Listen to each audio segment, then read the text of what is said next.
దయ కలిగిన దెయ్యం మరియు సంజు కథ. సంజు వాళ్ల పిన్ని తన కోసం కంచంలో తాజా భోజనం మరియు సంజు కోసం నిన్నటి పప్పు రొట్టె తీసుకొచ్చింది మరియు సంజు ముందు పడేసింది.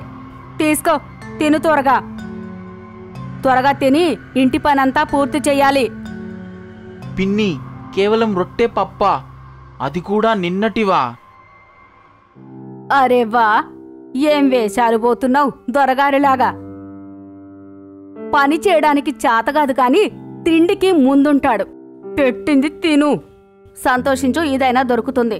హల్వా, పూరీలు ఇంకా ఇష్టమైనవేవేవో తినడానికి మీ నానేమీ దాచిపెట్టి వెళ్ళలేదు. పిన్ని, మీరు మీకోసం అన్నం, రొట్టెలు, పప్పు, కూర, పెరుగు, పచ్చడి, సలాడ్ అన్నీ వండుకున్నారు.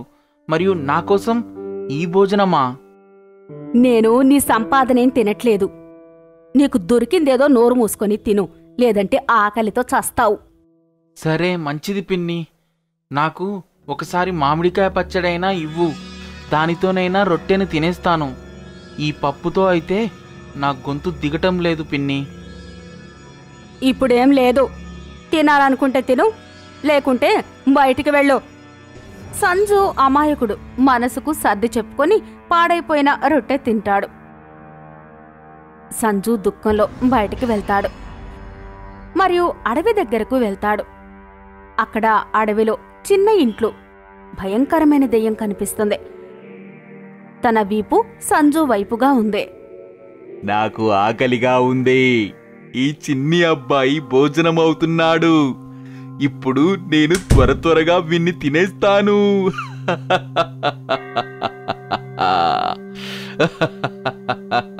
సంజు భయపడి మౌనంగా ఉంటాడు. ఎవరు నువ్వో? ఇక్కడికెలా వచ్చావో? నేను సంజు. నాకు ఆకలేసింది. అయితే అనుకున్నాను అడవిలో ఏదైనా పండు తిందామని, మరియు నా ఆకలి తీర్చుకుందామనుకున్నాను. ఏంటి, మీ ఇంట్లో అన్నం దొరకదా? పాడైపోయిన రొట్టె ఉందండి, నా కడుపే నిండలేదు.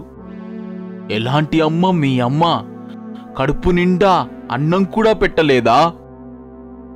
నాకు అమ్మ నాన్న లేరు, పిన్ని బాబాయ్ ఉన్నారు. పిన్ని ఎప్పుడు కూడా నాకు కడుపు నిండా అన్నం పెట్టదు. సంజు, నీకు ఆకలిగా ఉంది కదూ? పద, నేను నీకు మంచి భోజనం తినిపిస్తాను. చెప్పు, నువ్వేం తింటావు? హల్వానా, పూరీనా, మిఠాయిలా?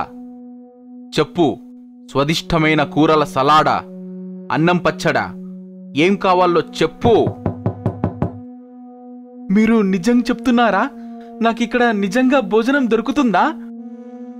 దెయ్యం తన చేయి చాచింది మరియు అక్కడ అన్ని వంటలు ఎదురుగా ప్రత్యక్షమయ్యాయి. సంజు, జరిగిన విషయం మర్చిపో. కడుపు నిండా హాయిగా తిను. సంజు మరియు దెయ్యం ఇద్దరు ఎంతో ఇష్టంగా తింటుంటారు. వారికి దగ్గరలో కొన్ని పక్షులు కూడా వస్తాయి మరియు వాటికి కూడా తిండి దొరుకుతుంది. మీరు చాలా మంచివారు, దయానీయులు. మీరు నిజంగా చాలా గొప్పవారని నేను అంటున్నాను.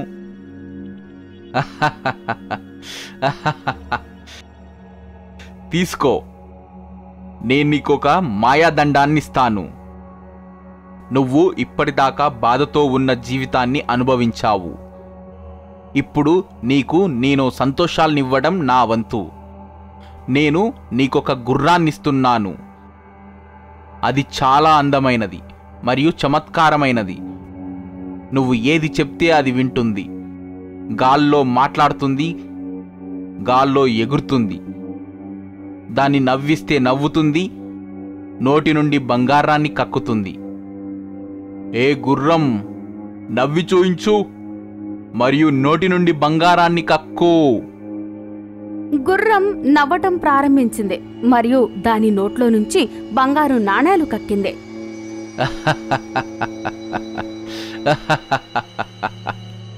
తీసుకో సంజు, సంపదనంతా.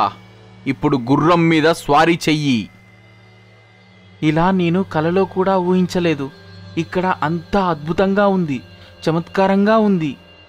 సంజు గుర్రం మీద స్వారీ చేస్తూ ముందుకు వెళ్ళాడు. దారిలో ఏనుగు, ఖడ్గమృగం మరియు సింహం వచ్చాయి. ప్రమాదం మన దగ్గరికొచ్చింది. హే గుర్రం, పద, ఆకాశంలోకి ఎగురు. ఎలాగైతే సింహం సంజుపై దూకబోయిందో అలాగే గుర్రం గాల్లోకి ఎగురుతూ ఎగురుతూ తన వెనుక కాళ్లతో తన ముఖం రూపురేఖల్ని మార్చేసింది. సంజు బజార్లోకెళ్ళి తన కోసం, తన పిన్ని, బాబాయ్ కోసం బట్టలు కొన్నాడు. తన హోదాయే మారిపోయింది. తన బాబాయి తనను ఇదంతా చూసి అలాగే చూస్తుండిపోయాడు. బాబాయ్ గారు నమస్కారం. బాబు, గెలుస్తూనే ఉండు. ఎక్కడ ఉన్నా నువ్వు పద, ఇంటికి పద. మీ పిన్ని పరిస్థితి చాలా బాగోలేదు. ఏం తినదు, ఏం చెప్పదు, లేవదు, ఏం చెయ్యదు.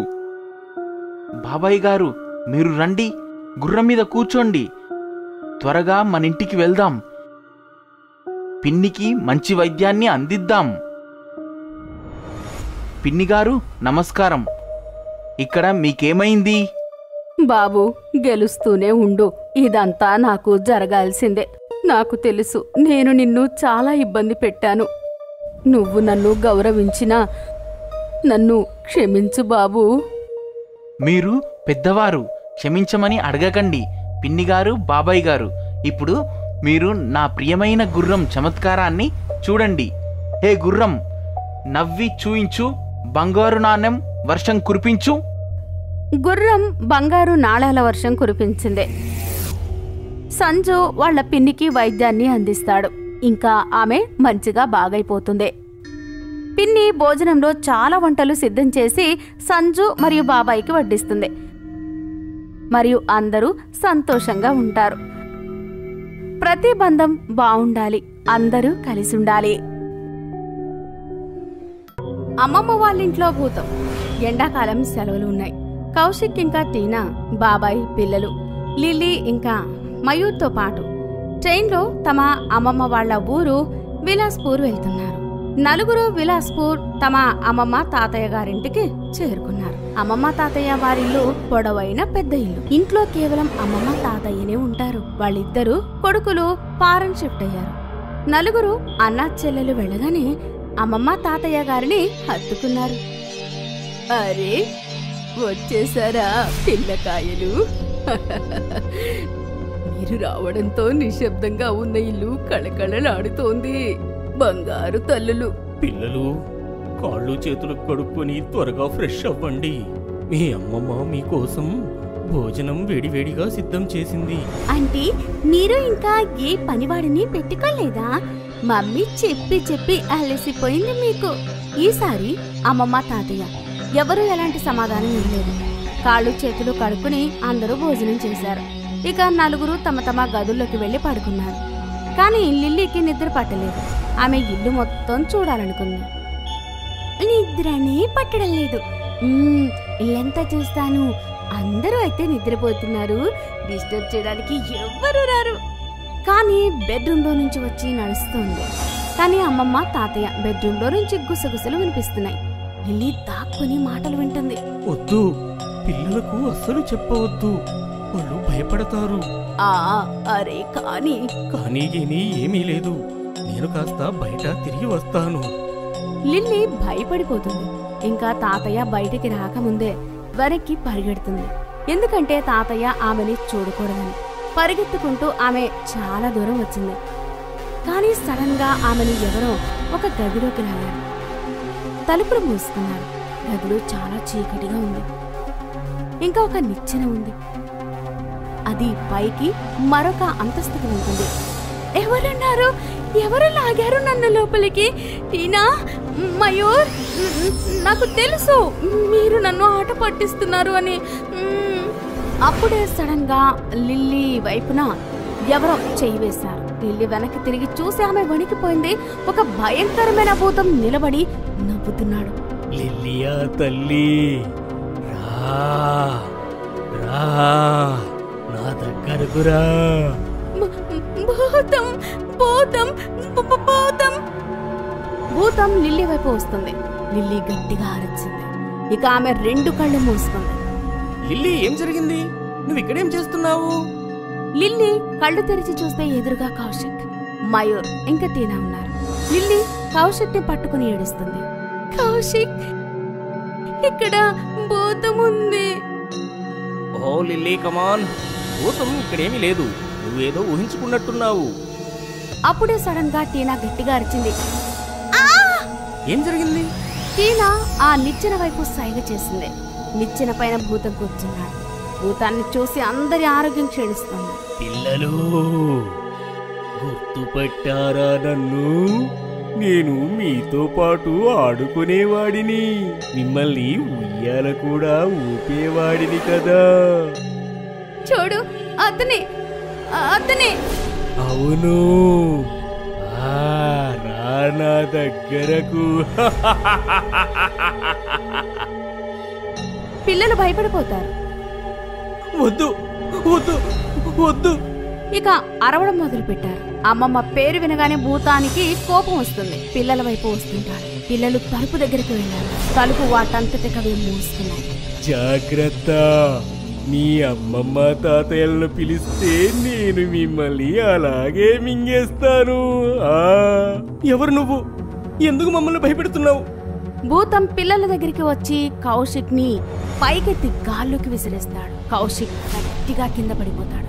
ఓ దేవుడా, చచ్చాన్రా. ఇక భూతం ఒక్కొక్కరిని గాల్లోకి ఎత్తి విసిరి నలుగురు అరుపులు కేకలు వేస్తూ ఉన్నారు. భూతం పెద్ద పెద్దగా నవ్వుతున్నాడు. అప్పుడే సడన్ గా నిచ్చిన పైనుంచి కిందికి దిగి అమ్మమ్మ తాతయ్య వచ్చారు. తాతయ్య చేతిలో కర్ర ఉంది. తాతయ్య అమ్మమ్మని చూసి పిల్లలకు ధైర్యం వచ్చింది. ఇక భూతం తాతయ్య కర్రని చూసి భయపెడతాడు. అతను పారిపోయేలోపే దానికి ముందే తాతయ్య కర్ర తీసుకుని భూతాన్ని కొట్టడం మొదలుపెట్టాడు. అయ్యగారు క్షమించండి, అయ్యగారు క్షమించండి. నట్వర్, నా పిల్లల్ని ఏడిపిస్తావా? ఇదిగో ఇదిగో ఇదిగో. ఇంకా కొట్టండి వాడిని, చాలా కొట్టండి వాడిని. తాతయ్య భూతాన్ని చాలా కొట్టాడు. ఇక భూతం గాయపడింది. నడువు, పారిపో ఇక్కడి నుంచి. ఇంకోసారి పిల్లల్ని ఏడిపిస్తే గుర్తుంచుకో నీ పరిస్థితి ఎలా ఉంటుందో. తాతయ్య చేతిలో నుంచి విడిపించుకొని భూతం ఏడుస్తూ మాయమైపోతాడు. పిల్లలు, మీరు బాగానే ఉన్నారా? మేము బానే ఉన్నామమ్మమ్మ, కానీ ఇతనెవరు? అమ్మమ్మ తాతయ్య వైపు చూస్తుంది. చెప్పు, ఇప్పుడైనా చెప్పాల్సిందే కదా. ముందు మేము మీకు చెప్పలేదు, ఎందుకంటే మీరు భయపడతారని.